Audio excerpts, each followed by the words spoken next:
సహనం కోల్పోయింది రవీందర్ రావా వెంకటకృష్ణ.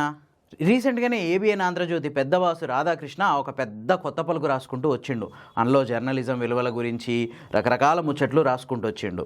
కానీ ఎన్డీ తివారీ బెడ్రూమ్లో సీక్రెట్ కెమెరాలు పెట్టి ఆ విషయాలు బయట ప్రపంచానికి వెల్లడించినప్పుడు మరి ఈయన విలువల వలువలు ఎక్కడొలిచి పడేసిండో తెలియదు. ఆ విషయం మర్చిపోయి మళ్ళీ మొన్న తన కొత్త పలుకులో విలువలు వలువలు అంటూ దయ్యాలు వేదాలు వల్లించినట్టు ఏవో ముచ్చట్లు చెప్పుకుంటూ వచ్చిండు. సరిగ్గా ఇది జరిగి వారం రోజులు కూడా కావట్లేదు, మరోసారి ఆయన ఉద్యోగ పరమాణువు వెంకటకృష్ణ ఏబిఎన్ ఛానల్ లైవ్లోనే రెచ్చిపోయిండు. ఏకంగా ఒక పెద్దల సభకి ప్రాతినిధ్యం వహిస్తున్న ఎమ్మెల్సీ రవీందర్ రావుని get out of my show అని చెప్పి చాలా దారుణంగా మాట్లాడిండు. రవీందర్ రావు ఒక పొలిటీషియన్, అంతేకాదు మాస్ ఫాలోయింగ్ ఉన్న నేత, ఒక తెలంగాణ ఉద్యమ నేత కూడా. సాధారణంగానే పొలిటీషియన్ల లాంగ్వేజ్ కొంత వేరే విధంగా ఉంటుంది. అంతెందుకు చాలా సందర్భాల్లో లైవ్ డిబేట్లలో ఒకరినొకరు కొట్టుకున్న సందర్భాలు కూడా ఉన్నాయి. అట్లాంటి సందర్భాల్లో కూడా అసలు అనుభవం లేని యాంకర్లు అక్కడ ఉండి కూడా వాళ్ళని వారించేరే తప్ప get out of my channel అని ఎవరూ అనలేదు.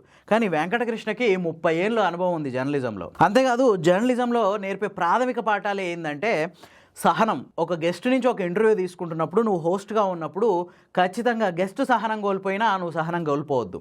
వాస్తవానికి ఇక్కడ వెంకటకృష్ణ కూడా నిజంగానే రవీందర్ రావు ఏదైనా తప్పుగా మాట్లాడుంటే ఆ టాపిక్ని అక్కడితో ఎండ్ చేసి నెక్స్ట్ ఆ డిబేట్ని కొనసాగించాల్సి ఉండే. అట్లా కాకుండా get out of my show అని చెప్పేసి అనడం నిజంగా జర్నలిజం విలువలకి అక్కడే పాతరేసినట్టు. వాస్తవానికి ఇక్కడ జరిగింది ఏంటంటే వెంకటకృష్ణ ఆయన డిబేట్ని మొత్తం తను అనుకున్న వేలో తీసుకెళ్దాం అనుకుండు. కానీ రవీందర్ రావు మాటలతో ఆ డిబేట్ ఎటో పోతున్నట్టు అనుకుంది. తను అనుకున్న రూట్లో డిబేట్ వెళ్ళట్లేదన్న ఫ్రస్ట్రేషన్తో మాత్రమే రవీందర్ రావుని get out of my show అన్నాడు అనే విషయం చాలా క్లియర్గా కనిపిస్తుంది. సో ఇక్కడ అవమానం జరిగింది రవీందర్ రావు అనే ఒక ఎమ్మెల్సీ కాదు, జర్నలిస్ట్గా నీకే.